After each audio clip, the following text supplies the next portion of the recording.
आनंद तीर्थ ने अपनी ही चालबाजी और धोखे से यह ऐसा बनाया कि वो हमेशा गौतम की शारीरिक उपस्थिति में रहेगा।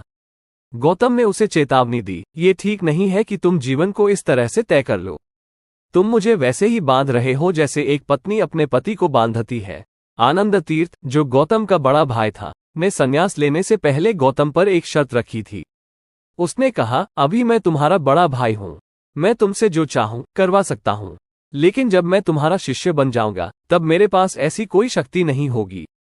इसलिए मैं अभी इस अधिकार का प्रयोग कर रहा हूं और तुम्हें बता रहा हूं कि जब मैं तुम्हारा सन्यासी और शिष्य बन जाऊं तब कभी भी मुझे अपनी शारीरिक उपस्थिति से दूर नहीं भेजना चाहिए। मुझे हमेशा तुम्हारी शारीरिक उपस्थिति में रहना चाहिए। गौतम ने कहा, तुम मुझे वैसे बांध रहे हो जैसे एक पत्नी अपने पति को बांधती है।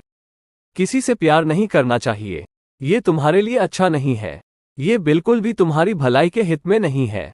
लेकिन बड़े भाई के रूप में तुम मुझसे यह मांग कर रहे हो और अगर तुम जोर देते हो तो मैं इस पर सहमत हो जाऊंगा, लेकिन मैं तुम्हें बता रहा हूं ये तुम्हारे लिए अच्छा नहीं है। आनंद ने कहा, कोई फर्क नहीं पड़ता, लेकिन मुझे तुम्हारी शारीरिक उपस्थिति में रहना चाहिए। उसने इसे अतार्किक लंबाइयों तक खींचा। गौतम की शारीरिक उपस्थिति में रहने की यह चाहत अतार्किक लंबाइयों तक खींची। यह एक ऐसे बिंदु पर आ गया जहां 8 साल के बाद गौतम अपनी पत्नी यशोधरा को देखने गए। यशोधरा एक बहुत गर्वित महिला थी। उस समय गौतम उनके पति थे और यशोधरा के साथ एक नवजात शिशु था। गौतम ने घर छोड़ दिया था बिना उसे बताए, रात के बीच में जैसे चोर। उन्होंने ऐसा इसलिए किया क्योंकि उन्होंने स्वीकार किया कि उनके पास उसे सामना करने का साहस नहीं था। अगर उन्होंने उसकी आंखों में देखा तो उनकी सच्चाई की खोज करने की दृढ़ता कम हो सकती थी। अगर उन्होंने अपने बच्चे को जागते हुए देखा और बच्चे ने उन्हें पिता कहा तो उनकी ज्ञान की चाहत कम हो सकती थी। इसलिए वे रात में चले गए। अब वे 8 साल बाद लौट रहे हैं, एक पूरी तरह से प्रबुद्ध व्यक्ति। लेकिन वे यशोधरा की भावनाओं को समझने के लिए संवेदनशील थे कि उसने कैसा महसूस किया होगा और वह अभी भी अपने जीवन में हुए घटनाओं से गुस्से में है। गौतम का जीवन शानदार हो गया है, लेकिन यशोधरा के लिए यह अच्छा नहीं हुआ। वो ये जानता था, इसलिए वो ये देखने के लिए जा रहे थे कि अब वो उसे क्या दे सकते हैं जो उसने इन 8 सालों में खोया। यह एक संवेदनशील स्थिति थी। इसलिए उन्होंने आनंद से कहा, इस बार मुझे उस वादे से मुक्त कर दो जो मैंने तुम्हें किया था। यह मेरे लिए नहीं है। मेरे लिए वो अब मेरी पत्नी नहीं है। मैं उन चीजों से परे हो गया हूं, लेकिन उसके लिए मैं अभी भी वो पति हूं जिसने उसे बिना बताए छोड़ दिया। यह उसकी संवेदनशील भावना है। वो गर्वित महिला है। तुम्हारे लिए वहां होना अच्छा नहीं है। आनंद ने कहा, तुम्हें अपना वादा निभाना चाहिए। गौतम ने झुककर कहा, ठीक है, और उसे भी उस स्थिति में ले गए। जब यशोधरा ने देखा कि वह एक सहायक सन्यासी के साथ उससे मिलने आया है तो वो गुस्से में आ गई। गौतम जानते थे ये होगा। उन्होंने कहा, इस बार मुझे इस वादे से मुक्त कर दो जो मैंने किया था। यह कोई आध्यात्मिक बात नहीं है, लेकिन तुम कुछ भी नहीं खोओगे। यह मेरी पत्नी के बारे में है। उसने कहा, नहीं। फिर गौतम के जीवन के अंत में गौतम के कार्य ने कई प्रबुद्ध व्यक्तियों को बनाया, लेकिन आनंद अभी भी वही व्यक्ति था।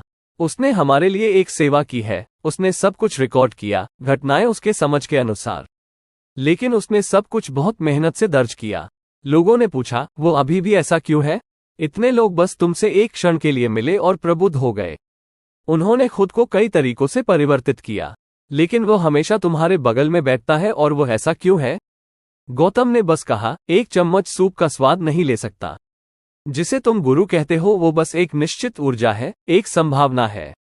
यह व्यक्ति नहीं है। तो शारीरिक उपस्थिति, क्या यह महत्वपूर्ण है? ये बहुत महत्वपूर्ण है, लेकिन शारीरिक का मतलब शारीरिक शरीर नहीं होना चाहिए। नहीं, अनुग्रह कोई हवा की चीज नहीं है। हम इसे बहुत शारीरिक बना सकते हैं। यह उतना ही शारीरिक है जितना कि हवा जो तुम महसूस करते हो। यह उतना ही शारीरिक है जितना कि सूरज की रोशनी। शुरू में जब कोई व्यक्ति सिर्फ ग्रहणशील होने लगता है तो गुरु की शारीरिक उपस्थिति में रहना बहुत जरूरी हो जाता है, क्योंकि तुम्हारा देखने और सुनने और 5 इंद्रियों के माध्यम से ही तुम्हारा रास्ता है। इसलिए तुम उसे अपनी आंखों में रखना चाहते हो, तुम उसे अपने कानों में रखना चाहते हो। इस तरह तुम जानते हो कि वो वहां है।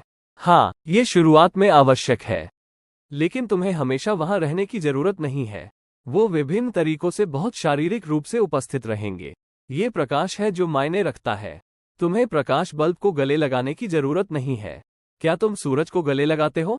नहीं, तुम सूरज की रोशनी का आनंद लेते हो, ये तुम्हारे जीवन को पोषण दे रही है।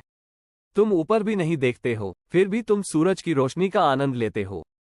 बस उसी तरह अभी एक निश्चित व्यक्ति उस ऊर्जा और स्थान का प्रतिनिधि बन गया है। गुरु की प्रकृति समय और स्थान तक सीमित नहीं है। इसलिए यह इसलिए नहीं है कि तुम प्रकाश बल्ब के बगल में बैठते हो, तुम अधिकतम प्रकाश प्राप्त करते हो।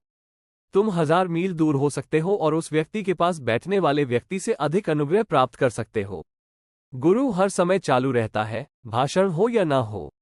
लेकिन तुम उस पर ध्यान देते हो केवल तब जब ये चालाक आदमी बोल रहा होता है। यदि तुम हर समय उस पर ध्यान देना सीखो, तुम देखोगे कि वो तुम्हारे साथ बहुत शारीरिक रूप से है। बहुत शारीरिक। जितना शारीरिक सूरज की रोशनी है, जितना शारीरिक हवा जो तुम महसूस करते हो। मुझे लगता है कि इतनी शारीरिकता पर्याप्त है। इससे अधिक यह एक जाल हो सकता है।